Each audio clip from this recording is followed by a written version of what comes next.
নমস্কার, ইন্ডিয়ান এগ্রিকালচারে আবার আপনাদের স্বাগত। চলে এলাম একটা চাষ নিয়ে। চাষটা হচ্ছে আখের চাষ। তো আখের চাষ কিভাবে করবেন, কি পরিচর্যা পদ্ধতি কি, সমস্ত কিছু আমি আপনাদের আজ বলবো। তো চলুন তাহলে শুরু করা যাক। তো শুরু করার আগে এই চ্যানেলে যারা নতুন এসেছেন তাদের বলবো চ্যানেলটাকে সাবস্ক্রাইব করে দিন, আর লাইক শেয়ার কমেন্ট করতে ভুলবেন না। আর যদি কিছু জানার থাকে সেটাও অবশ্যই কমেন্টে জানাবেন। দেখুন, আখ চাষ করতে গেলে প্রথমেই যেটা লাগবে সেটা হচ্ছে জমি। আখের জমি কেমন হওয়া দরকার সেটা হচ্ছে এরকম জমি আপনাকে নিতে হবে যে জমিতে বেশি জল জমে না। আর বেলে দোআঁশ বা এঁটেল দোআঁশ মাটিতে সবথেকে আখ চাষ ভালো হয়। আর একটা জিনিস আপনাদের খেয়াল রাখতে হবে যে জমির পিএইচের মান যেন 6 to 7.5 মধ্যে থাকে, তাহলে কিন্তু আখ চাষ সবথেকে ভালো হয়। আর এঁটেল দোআঁশ মাটি হলে আরও ভালো হয়, কিন্তু গোড়াতে জল জমা চলবে না। এরপর আপনাকে জমিতে চাষ দিয়ে জমি রেডি করে নিতে হবে। এরপর কি হবে, এরপর আসে আখের জাত যদি আপনার ভালো হয় তবেই কিন্তু আপনি ভালো ফলন পাবেন। আর যদি জাত ভালো না হয় তাহলে কিন্তু আপনি কোনোভাবেই ভালো ফলন পাবেন না। সেক্ষেত্রে জাত নির্বাচন করতে গেলে আপনাকে কি করতে হবে, পশ্চিমবঙ্গের জন্য আপনাদের যে জাতগুলো আছে সেগুলো হচ্ছে COB 99161, এটা একটা জাত। তারপর COSC 95422, এটা একটা জাত। আর আরেকটা জাত রয়েছে সেটা হচ্ছে CO 89029। এই জাতগুলো পশ্চিমবঙ্গের ক্ষেত্রে ভালো ফলন হয়। আর আমি যদি বাংলাদেশের কথা বলি তাহলে বাংলাদেশের জন্য কিছু জাত রয়েছে, সেই জাতগুলো আমি বলছি। সেগুলো হচ্ছে আপনার বাংলাদেশের যে জাত, সেই জনপ্রিয় জাতগুলো হচ্ছে ঈশ্বরদী 16, ঈশ্বরদী 20, ঈশ্বরদী 21, ঈশ্বরদী 40। এখানে চিনির জন্য যে জাতটা ভালো বাংলাদেশের ক্ষেত্রে সেটা হচ্ছে ঈশ্বরদী 37 and 38।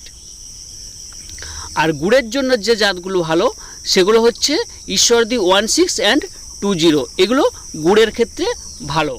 এছাড়াও ভারতবর্ষের যে অন্যান্য রাজ্যে আর যে আখের চাষ হয় সেগুলোর জাত কিন্তু আলাদা, আমি সেই জাতগুলোর কথা বলছি না।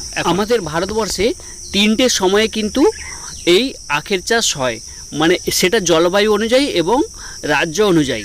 যেমন আমাদের এখানে কি হয়, শরৎকালীন অক্টোবর নভেম্বর মাসে যে চাষটা বা আখটা চাষ লাগানো হয় যে সেটা হচ্ছে ইউপি, বিহার, পাঞ্জাবের জন্য।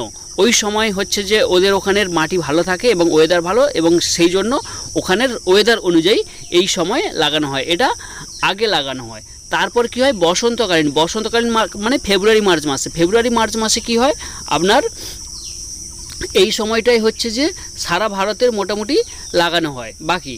আর গ্রীষ্মকালীন যে সময়টাতে লাগানো হয় সেটা হচ্ছে এপ্রিল মে, তামিলনাড়ু, অন্ধ্রপ্রদেশ, মহারাষ্ট্র, এই 3টে জায়গায় কিন্তু মানে এই 3টে রাজ্যে আপনার এই সময়টাতে লাগানো। এই যে জমিটা দেখছেন, দেখুন এই জমিটাতে গাছগুলো কিন্তু কত সুন্দরভাবে হয়েছে, আর গাছের গ্রোথটাও অসম্ভব রকমের সুন্দর ভালো। এক একটা গাছের থেকে প্রায় 8 থেকে 10টা করে নতুন গাছ আছে, যে যাতে কি না এই রকম যদি আপনি 8-10টা করে গাছের কুশি বেরোয় এবং গাছ বেরোয় এক একটা ঝাড় থেকে, তাহলে কিন্তু লাভের মাত্রাটা অনেকাংশেই বেড়ে যায়।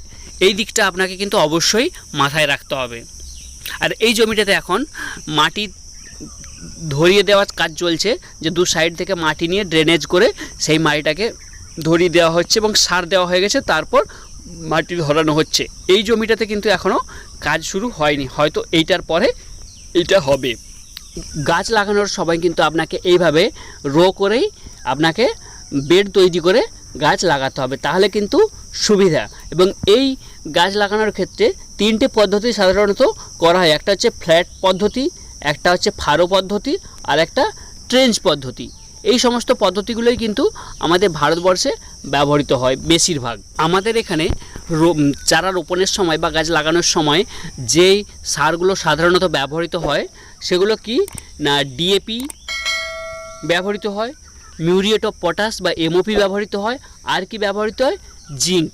এই সারগুলো সঙ্গে যখন প্রথম মাটির জমি তৈরি করা হয় তখন দেওয়া হয় জৈব সার এবং গোবর সার। মূলত এই সারগুলোই আমাদের এখানের চাষে দেওয়া হয়। চাপান দেওয়া হয় যেটাকে, সেটা হচ্ছে যে 45 দিন পর তখন দেওয়া হয় ইউরিয়া।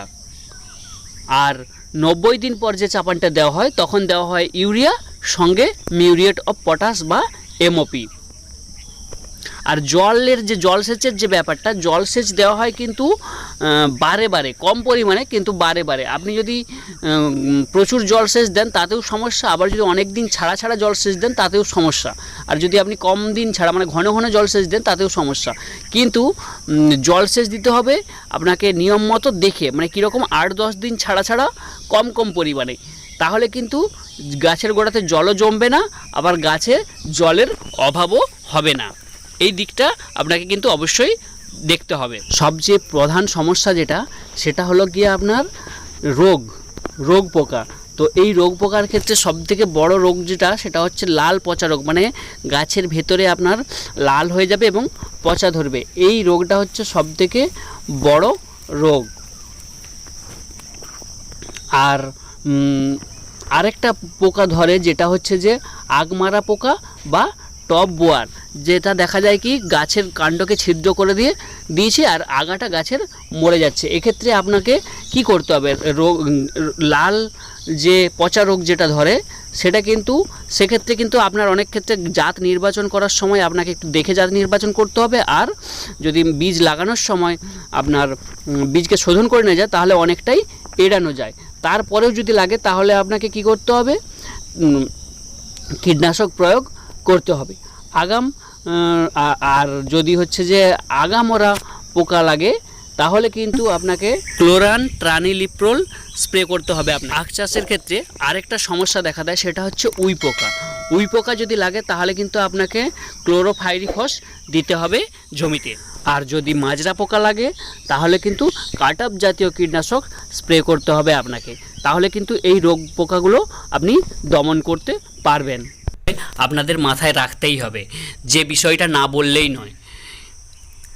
বিষয়টা কি না, যখন আপনি গাছ লাগাবেন বা চারা লাগাবেন তখন কিন্তু এই ভুলটা কখনোই করবেন না। নিজের জমি বা পাশের জমি থেকে যে পুরানো গাছ আছে সেই আখ গাছের কেটে সেই গাছ কিন্তু কখনোই লাগাতে যাবেন না। তাহলে কিন্তু কী হবে, সেই পুরনো গাছের অনেক সময় যে রেড রট, গ্রাসি শুট, মোজাইক ভাইরাস ঢুকে থাকে। এই সমস্ত ভাইরাসগুলো কি হয়, আপনার ফলনকে কিন্তু 30-40% কমিয়ে দেবে একদম মারাত্মকভাবে। তখন আপনি কিন্তু কোনোভাবেই একে কন্ট্রোল করতে পারবেন না। আর ভাইরাস যদি একবার লাগে তাহলে কিন্তু তাকে কন্ট্রোল করা খুব মুশকিল হয়ে যায়। তো এই বিষয়টা আপনি কিন্তু অবশ্যই মাথায় রাখবেন আপনার চারা লাগানোর সময়। আজকের ব্লগটা তাহলে এখানেই শেষ করছি। সবাই ভালো থাকুন, সুস্থ থাকুন আর সবাইকে ভালো রাখুন। আর যেতে যেতে চ্যানেলটাকে সাবস্ক্রাইব করে লাইক, শেয়ার, কমেন্ট করতে ভুলবেন না। দেখা হচ্ছে নতুন কোনো চাষ নিয়ে।